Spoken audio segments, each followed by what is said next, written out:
Você foi pro panteísmo. Exato. E nem sabia que tinha esse nome. Eu estava realmente procurando justificar algumas experiências que, por exemplo, que tinha na minha mente, que eu atribuía a Deus, entendeu? Na verdade era sorte mesmo. Dá um exemplo aqui. Uhum.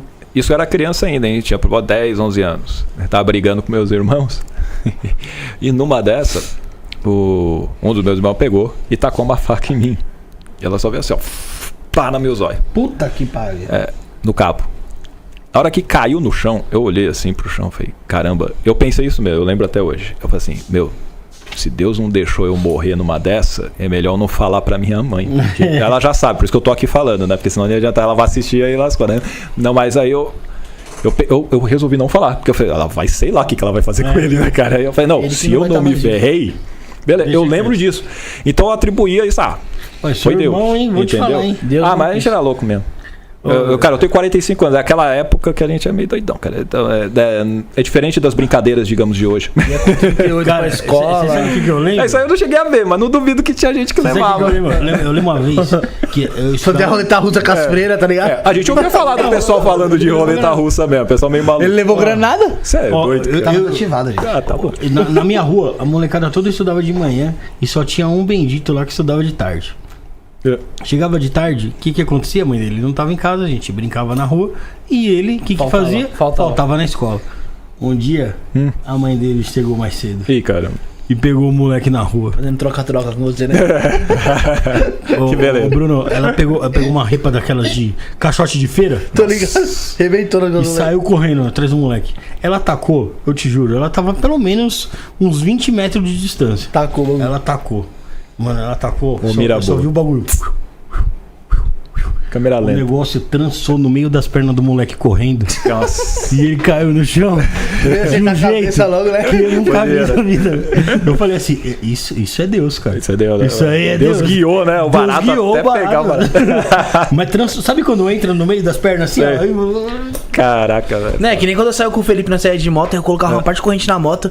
Aí ele, mas se os caras roubar aí, não sei o que. Eu falei, mas se o cara roubar esse tanto de corrente, viado, ele mereceu. Deus quis que ele levasse, viado. Mas a gente acaba tendo esse primeiro você pensamento. colocar o Felipe na garupa de uma moto já é algo que é. Mas de eu ter muita fé, né? ele ainda consegue colocar.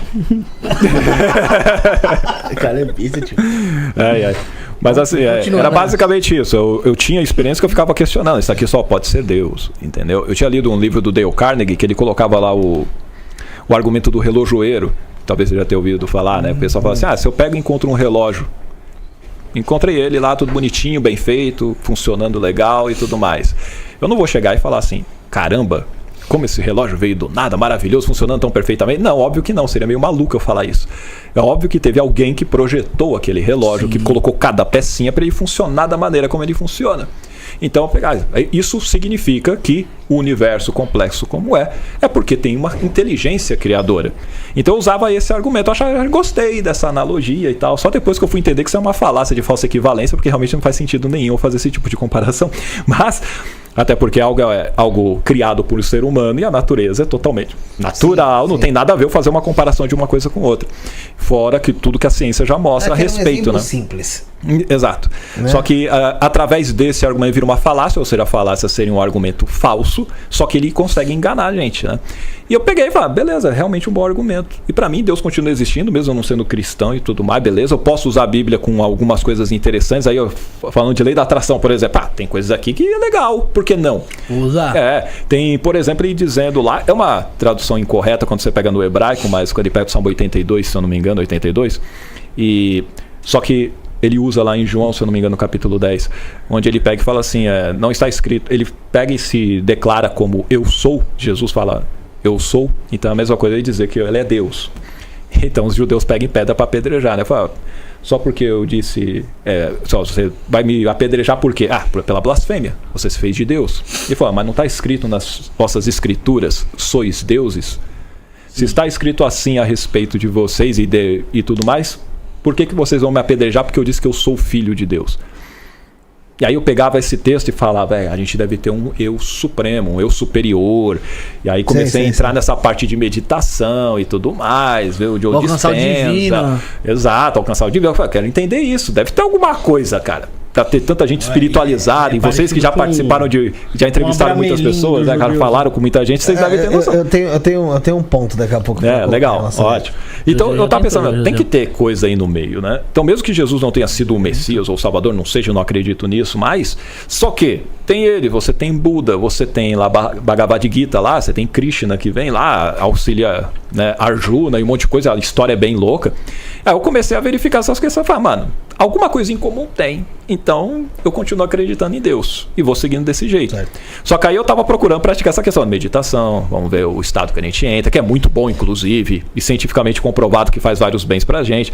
Então comecei a fazer, mas buscando algo a mais, não simplesmente relaxar ou controlar estresse e ansiedade, não isso.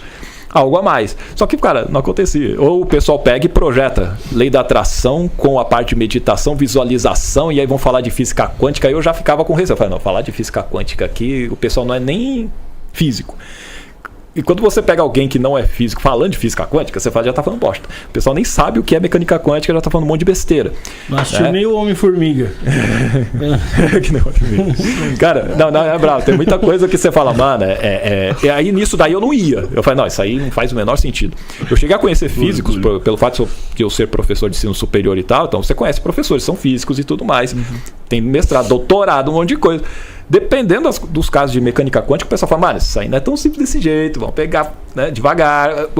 Pessoa que manja disso, eles vão pegar e não vai simplificar e também colocar numa aplicação que não tem nada a ver com aquilo que acontece em laboratório e tal.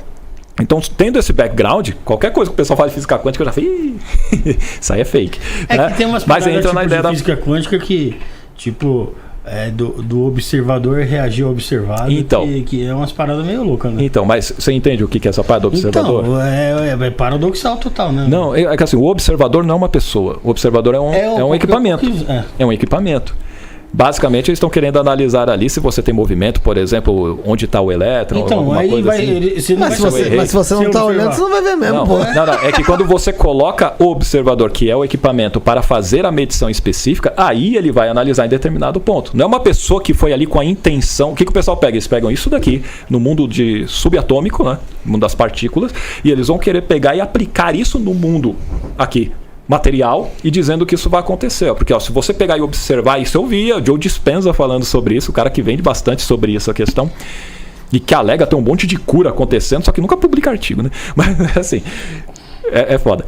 E o que eles falam? Você entrar no estado meditativo e tudo mais, e aí você visualizar o que você deseja, é a mesma coisa que você estar nesse observador da parte quântica e você vê o futuro que você quer, isso vai se materializar, porque assim, mano, e você vai lá e você faz e não acontece. É tão simples assim. Cara, não acontece.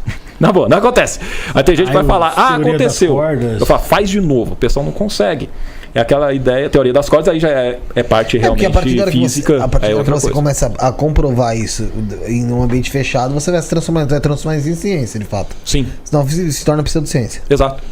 E, só que, por que nessa parte da física quântica, dentro da lei da atração, vira pseudociência? Porque eles querem pegar coisas que são científicas, mas que não querem dizer nada daquilo, e aí eles pegam esses termos, essas questões, e fazem uma adaptação nada a ver, e falam, ciência provou. Fala, não. É pra dar embasamento mais pra forte vender pra mais. quem é cético. Exato, e pra vender.